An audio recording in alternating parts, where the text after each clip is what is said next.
My name is Caitlin Lara, I'm 34, and if you asked anyone in my family, I'd be the dependable one. Always available. Always quiet. The one they call when deadlines loom, when money disappears from the account, or when someone forgot to buy plates for a last-minute dinner. They don't notice me until they need me, until a small fire flares and someone has to put it out. The day I sent $6,200 to my sister, Eliza, I was standing in a cramped DMV, under a flickering fluorescent light that made the peeling paint on the walls look like it had a pulse. The line wrapped around uncomfortable chairs, the kind with springs poking through. A toddler behind me screamed bloody murder because someone took away his candy. His wails braided with the humming fluorescent fixtures, creating an anthem of chaos. And through my earbuds, I heard the calm, repetitive voice of a podcast host reminding me to breathe because today was going to be expensive. Eliza had texted me hours earlier. A Pinterest board titled, Harper's Baby Shower Inspiration, Blush and Sage, Elegant Minimalist. Glass drink dispensers, floating citrus slices, golden flatware, all laid out like a stock photo on someone else's life. The message wasn't a question. It was a command disguised as an ask. Caitlin, can you handle this? And attached to it, a Venmo request for exactly $6,200. No discussion. No asking if I could manage it. No softening language. Just numbers sliding into my account like a verdict. I tapped the confirmation button, felt the chime, and stared at the figure on my screen. $6,200. My son's tantrum, the toddler's scream, the humming of the lights, it all folded into the number, pressing down on my chest. It sounded louder than any voice, heavier than the crying. I exhaled slowly and walked to the service counter, wallet and phone securely in my hand, pretending that the expense didn't feel like bricks sinking in my chest. Being dependable had always meant paying quietly. I'd covered college tuition for Eliza once, helped my parents with rent more times than I could count, patched together repairs, and bought groceries when no one else remembered. Money, for me, wasn't about control. It was about smoothing edges, removing friction, keeping Tyler safe from resentful looks or whispered judgments. I never minded until it began to feel like invisibility masquerading as duty. When I got home, Tyler was sprawled on the living room couch, sleeves pushed to his elbows, graphite smudging his fingers. His small hands moved methodically over a sketch pad, headphones on, loops and melodies spilling from his makeshift music project, a digital orchestra building in real time. Ethan had left half an hour earlier for a late shift at the bar he managed, leaving a kiss on my temple and a reminder that dinner would be tacos if I didn't burn the salsa again. Tyler looked up from his notebook, a mischievous sparkle in his eye. "Mom, who's Hannah?" he asked casually, without lifting his gaze from the page. My stomach sank slightly, but I reached for my phone. He handed it over silently, just a number and a voice memo labeled in some cryptic string of digits. I pressed play. Eliza's voice, crisp and deliberate, filled the room. "Make sure Caitlin knows no kids. Her son will ruin the aesthetic. Be serious. Tell her exactly what we decided." Laughter chimed in, sharp and high-pitched. Another woman's voice. Hannah apparently added, "I think she won't even question it." Too much energy. Glass clinked. Soft chuckles. Words looped, elegant repeated like a mantra. I realized I'd stopped breathing. My gaze flicked to Tyler. Pencil hovering, poised over a half-finished drawing of a dog in a superhero cape. He didn't notice my tension. He just waited, always careful with me, measuring disappointment as if it were a physical object, counting my reactions, accounting for my heartbreak. I knelt beside him. "Hey, buddy, everything okay?" He shrugged. "Am I allowed to go?" I swallowed. "Do you want to?" He shrugged again, eyes downcast. "I just don't want you to be alone." The words hit me, like a mirror reflecting all the times I had carried everyone else's expectations, always trying not to break under the weight of others' judgment. Birthdays where he was forgotten, dinners where his name wasn't included, moments erased because they didn't fit Eliza's vision of perfection. I held his small hand and whispered, "We'll figure this out." And in that moment, as I stood in the quiet chaos of our apartment, listening to his soft breaths and the hum of the refrigerator, I understood. Today was not about Eliza's baby shower. It was about realizing exactly how much I had been invisible in my own family and just how far I was willing to go to protect my son from the same erasure. I left Tyler on the couch, headphones in, lost in his music, and walked into the kitchen to catch my breath. The memo still echoed in my ears. Eliza, Hannah, their laughter, the clinking of glasses. The room felt smaller suddenly, the walls pressing in with the weight of entitlement. I wanted to scream, to shatter the polished veneer of their carefully curated day. But instead I breathed. Calmly, quietly, strategically. I thought about the $6,200 I had just sent, every cent earned with effort, every calculation made to keep my life and my son's life smooth. It was supposed to be a gift, a gesture of love, not a weapon, not a tool for someone else's display of superiority. And now, it had become a measure of control in their hands. I opened the drawer where I kept bills and receipts and pulled out my ledger. Each transaction traced a long history of quiet sacrifice. My parents' rent advances, tuition payments for Eliza, unexpected repairs I covered, groceries, and small emergencies no one else noticed. I had always paid without fanfare, thinking it was simply my role. Today, it felt like a ledger of invisibility. Then, Tyler called from the living room. "Mom, I think I accidentally played something." My heart dropped. "Played what?" He shrugged, still not looking up. "I don't know. It just came on the speakers." I rushed over, mind spinning. My phone was gone from the counter, Tyler's tiny fingers hovering over the screen. The memo, the file. Somehow, he had activated the voice message I had barely listened to before. Eliza's voice rang out in the living room. "Make sure Caitlin knows no kids. Her brat will ruin it. Be serious." Hannah's laughter followed, light and condescending. Glasses clinked. Words repeated. Elegant. Too much. She won't even ask questions. Time froze. Tyler's eyes were wide, innocent, unaware of the gravity of what he had just played. I felt a jolt of heat surge through me. Not anger at him, never at him, but at the injustice of it all. All those years of being dependable, of silently shouldering responsibility, and now, the world outside this apartment knew nothing of context. Nothing of why I did what I did. I swallowed, forcing my pulse to steady. "Tyler," I said softly, "did you know what you just played?" "No," he whispered. "I was just trying to make a drum beat with GarageBand." "Sorry, Mom." I knelt beside him, placing my hand over his. "It's okay, sweetie. Not your fault. We'll handle it together." And just like that, I understood what handling it meant. It meant stepping away. No explanation, no justification, no apology for doing the right thing for my child. I would not participate in their performative displays or their micromanaging of our lives. This wasn't rebellion, it was strategy. I moved quietly through the apartment, picking up the phone, logging into every account tied to the baby's shower. Vendor contracts, deposits, payment confirmations. I reviewed them all, carefully, deliberately. I made adjustments where I could. Minor cancellations here, clarifications there, all under the guise of administrative necessity. The goal wasn't chaos. It was control of my own space, my own family, my own energy. By late afternoon, the buzzing of my phone had begun. Unknown numbers, repeated calls, texts stacked like urgent memos demanding my attention. My parents, Eliza, her friends. Each notification pressed against me with an expectation of explanation, accountability, justification. I let them ring. I let them wait. Tyler was humming softly, eyes fixed on his sketchpad. I watched him, his small hands move with confidence and joy, not worrying about entitlement, not fearing being left out, not trying to please anyone else. In that moment, I realized that everything I had done, every dollar, every act of patience, every silent sacrifice was for this. To give him a life where he didn't have to shrink to fit someone else's idea of elegant. I closed the laptop after finalizing the last minor adjustment, poured myself a cup of coffee, and sat on the counter. The room was calm. My son was calm. And for the first time that day, so was I.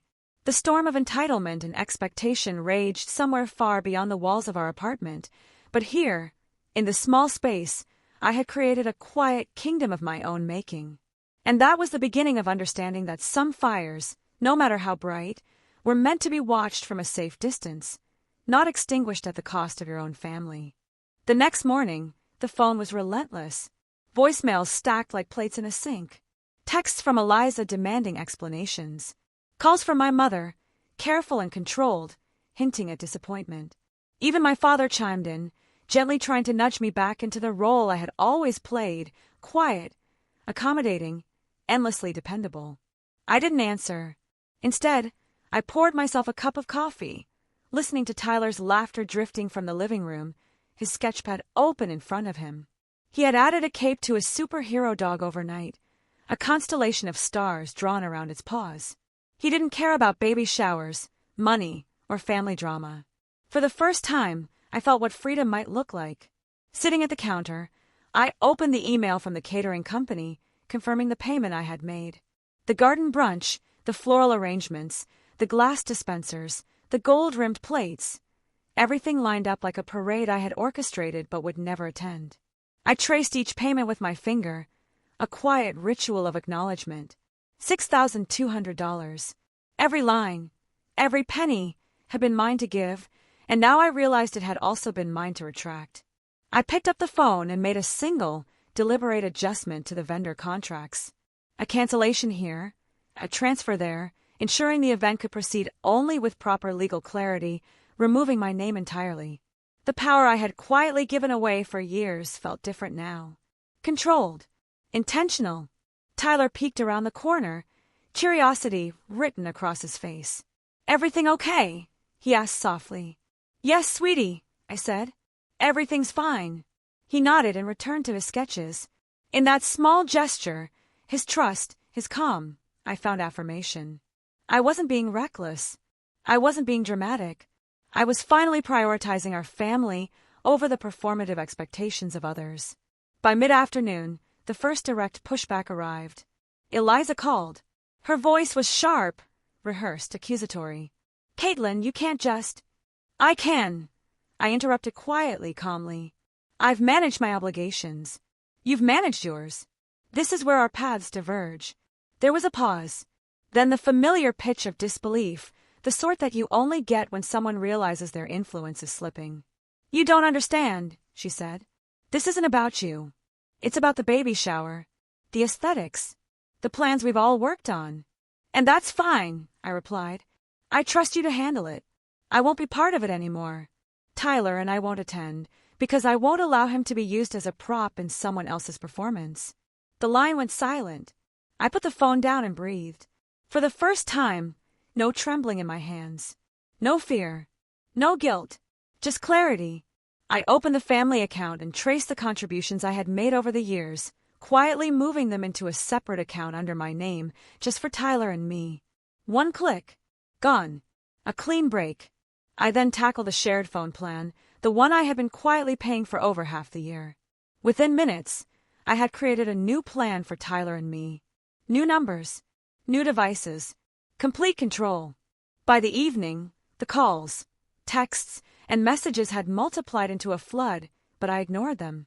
I watched Tyler, who had been humming softly, absorbed in his music loops. The calm, the laughter, the unbothered joy of a child who hadn't been manipulated or weaponized, it anchored me. When Ethan returned from his shift, he didn't ask about Eliza, the messages, or the chaos. He handed me dinner, kissed my temple, and sat down beside me, steady, patient, and quiet. "Looks like a long day," he said. "It's just the beginning," I replied, finally allowing a faint smile. Because for the first time, I realized the storm outside, the calls, the accusations, the entitled demands, was no longer my responsibility to extinguish. My responsibility was here, in this apartment, with Tyler. And for the first time, I felt the weight of being dependable shift. Not toward everyone else, but toward ourselves. Tomorrow, the escalation would continue. Messages, pleas, manipulations. But tonight, in this small, quiet moment, I allowed myself to breathe. I wasn't just managing money or events anymore. I was managing boundaries, dignity, and the safety of my son. And that made all the difference. The next morning, the storm hit in full force. My phone buzzed relentlessly. Eliza, my mom, even my father. Voicemails stacked like bricks, each one heavier than the last. Texts piled on. Desperate, accusatory, guilt-laden. You ruined everything. This was supposed to be a special day. We just want to talk. I didn't answer any of them. Instead, I brewed coffee and watched Tyler from the kitchen doorway. He was sprawled on the floor, markers scattered around him, completely absorbed in drawing a spaceship that stretched across 3 sheets of paper. The universe he built was ordered, alive, and untouched by anyone else's judgment. In his small, careful world, I found the calm I needed before facing the wave outside our walls. The first knock at the door was soft, almost tentative. Then another, and another, each one sharper, more insistent. My parents. Eliza. Someone from the catering company, I assumed. The air pressed against me as I walked slowly to the door. "Caitlin," my mom called through the glass, her voice measured, coaxing. "We just want to talk. This isn't how families handle things." I didn't move. Tyler peeked from behind the couch, eyes wide. I shook my head slightly. "Not today, sweetie." Another knock, harder this time, the rhythm impatient. My dad's voice carried through the door, firm, practiced. "You've made a mistake. Please reconsider." I let the sound roll over me like rain against a window. Calm, unmoving. The message was clear. They wanted control back. They wanted compliance. They wanted me to shrink. Inside, I sat Tyler on the counter and began drafting a plan, mentally and digitally. Vendor contracts, payments, deposits, I reviewed each one. I adjusted what I could legally and ethically, ensuring I was no longer tied to their expectations. The event, in a sense, could continue, but without my money, without my name, without my presence. Every click was deliberate, each decision a quiet reclaiming of autonomy. Texts kept arriving. "This is cruel. Tyler will be left out. You're making this personal." I didn't reply. I watched Tyler laugh at a small accident in his music project, fingers flying over the keyboard. He was unbothered, present, and completely free. I envied his simplicity, the way he could walk away from chaos without apology. By late afternoon, Eliza called. I answered this time, voice calm, steady. "Yes." "Caitlin, you can't do this," she said, rapid fire, rehearsed, almost theatrical. "We've planned everything, spent months in you." "I've handled my responsibilities," I interrupted, soft but firm. "You've handled yours. Tyler, and I will not attend the shower. I will not participate in your expectations anymore." A pause, disbelief thick in the line. "This isn't fair," she pressed. "Life isn't fair," I said, "and I'm not going to let it shape my son's experience." She didn't know how to respond. Nothing came after a tense silence. I hung up. Later, I logged into our family accounts again. The emergency fund, the shared phone plan. Quietly, deliberately, I moved my contributions into a separate account under my control. I removed Tyler and myself from shared plans, set up new numbers, and severed the last connections that made me responsible for their convenience. Each adjustment was meticulous, careful, unemotional. By evening, the knocks had stopped. The voicemails and texts persisted, but I let them pile up. I made dinner with Tyler, talking quietly about his day, about his spaceship, about what color the stars should be. He didn't ask about the calls. He didn't ask about the baby shower. He just existed, unpressured, unshaken. Ethan came home later. He didn't comment on the messages or the chaos outside. He set down dinner and a bottle of water, slid onto the couch beside me, and simply said, "Looks like a long day." "It's just the beginning," I replied, finishing my coffee. Because for the first time, I understood the weight I had carried for decades, and that it wasn't mine to bear anymore. Protecting my son, my own peace, was not selfish. It was survival. And tonight, in our small apartment, calm and laughter intact, I finally felt the first threads of freedom weaving quietly around us. The next few days were a test of patience, endurance, and quiet strategy. Messages multiplied across every platform, Eliza demanding explanations, my parents alternating between guilt and pleading, distant relatives asking why I hadn't rejoined the family fun. Each notification pressed against me with the expectation that I would justify, apologize, or compromise. I didn't. Instead, I focused on Tyler. He moved through our apartment like it was his universe, unaffected by the storm raging outside. He stacked Legos, hummed new melodies, and sketched superheroes in capes, completely unbothered.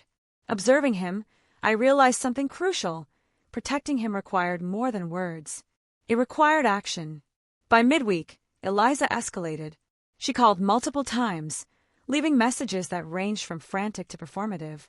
"You embarrassed me in front of everyone. Do you know how much time, effort, and money this was? I can't believe you'd exclude your own family." I let the calls ring. I didn't answer. Instead, I took stock of everything tied to the baby's shower. Vendor contracts, payments, catering deposits, floral arrangements, the rented linens, all traced and accounted for. Each one became a tool of clarity rather than obligation. I made minor adjustments where I could. A date change here, a payment redirect there, a simple removal of my name as guarantor. Each action was deliberate, controlled, unemotional. That evening, Eliza texted again. "Caitlin, you've gone too far. This isn't just about the shower, it's about us. About family." I replied calmly, "This is about Tyler and me, not anyone else. We won't attend the shower. I'm done explaining myself." The line went silent, and then for the first time, I felt a shift in power. Later that night, I opened the voice memo Eliza had recorded, one I had never meant to hear. She had repeated the same instructions about keeping Tyler out, about controlling how I participated, about her ideas of elegant and proper. Hannah's laughter punctuated the recording. Glasses clinking. Casual cruelty. The kind that's so rehearsed it becomes performance. I closed my eyes. This was no longer about guilt or money. It was about boundaries, dignity, and refusing to be manipulated. I realized that no number, no contract, no polite word from a parent could make me comply if it put my son in the line of fire. The next morning, I made more administrative adjustments. I moved the rest of my funds from the shared family accounts into one under my name. The emergency fund we had built together over years, once used to keep the household afloat, was now fully mine, Tyler's and mine. I restructured the shared phone plan. New numbers, new devices, complete separation. Every detail was meticulous. No loose ends, no leverage for anyone to pull me back into their expectations. Eliza called again, the desperation audible. "Caitlin, this is absurd. You've ruined everything." I let it ring. Tyler peeked from the hallway, snack in hand. "Mom, can we just keep playing?" "Yes, sweetie," I said, smiling. For him, the world was simple, joyful, and unthreatening. And that simplicity was my North Star. By mid-afternoon, the social pressure began to leak into other channels. Distant relatives tagged me in baby shower photos, subtly implying absence and judgment. Comments flooded social media. Where was Caitlin? Why wasn't Tyler included? I didn't respond. Instead, I focused on what mattered. Dinner with Tyler, brushing his hair, checking homework, setting up a small music practice for him in the living room. Each act, mundane and quiet, reinforced the boundary I had finally drawn. Ethan returned from his shift, offering a calm presence. No questions, no judgment, just shared quiet. He slid onto the couch beside me, setting down our takeout. "Looks like the chaos tried to catch you today," he said. "It tried," I replied, "and it failed." The silence that followed wasn't empty. It was intentional. It was ours. Tyler hummed, the dog shifted in sleep, and outside, the city moved, unaware of the subtle revolution happening within our apartment. Tonight, I allowed myself the satisfaction of calm. No dramatic confrontations, no shouting matches, no vindictive texts. Just control. Just dignity. Just my son's laughter, and the knowledge that I would never again let anyone dictate our presence, our peace, or our worth. Tomorrow, the world might knock again. But tonight, we were untouchable.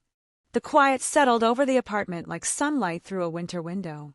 Tyler was sprawled across the carpet, drawing his superhero dog in a cape, while soft music hummed from his little speaker. For the first time in days, I felt it. Control, clarity, and freedom.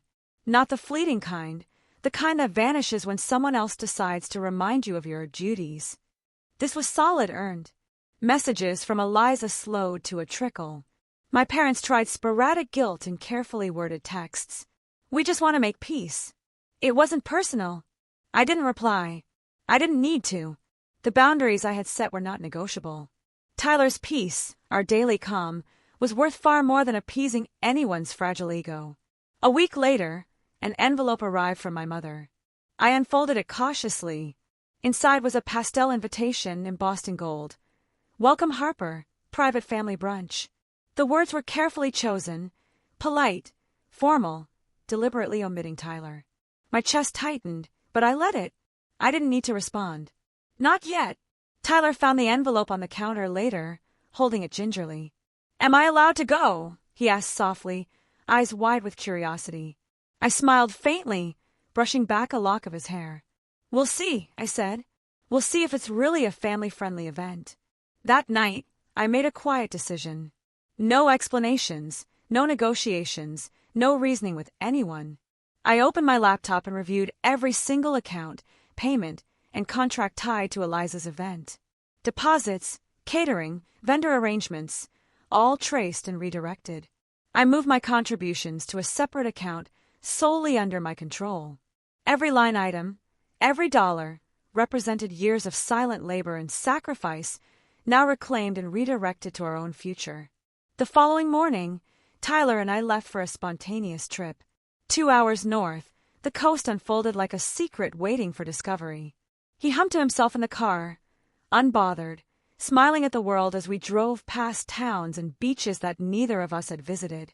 For a few hours, there were no expectations, no judgment, no reminders of what family demanded. Just the two of us and the quiet satisfaction of autonomy. By the time we returned, the messages had multiplied again. Voicemails, texts, social media notifications, all piling up like storm clouds on my phone. But I didn't touch any of them. Tyler played on the floor, inventing new worlds with his Legos and music loops. I watched him, feeling a protective calm. The chaos outside no longer had power over us. Weeks passed. Eliza tried sporadic outreach, attempting to manipulate the narrative, framing me as dramatic, overreacting, difficult. But her messages went unanswered. The social media attempts to guilt me into returning Tyler to her family events fizzled. I didn't engage. My son's laughter, his drawings, his quiet joy became our shield.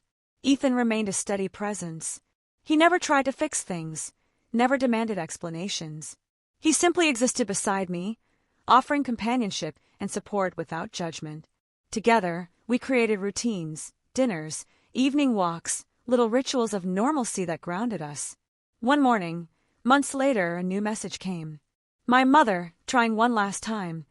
"We hope you'll consider joining family events. Claire wants to reconcile." I looked at Tyler, sprawled on the couch, a sketchpad of rockets and superheroes spread across the table. He smiled up at me, and in that moment, the decision was clear. We had done nothing wrong. I didn't need reconciliation to validate our lives. Tyler's well-being was the only measure that mattered.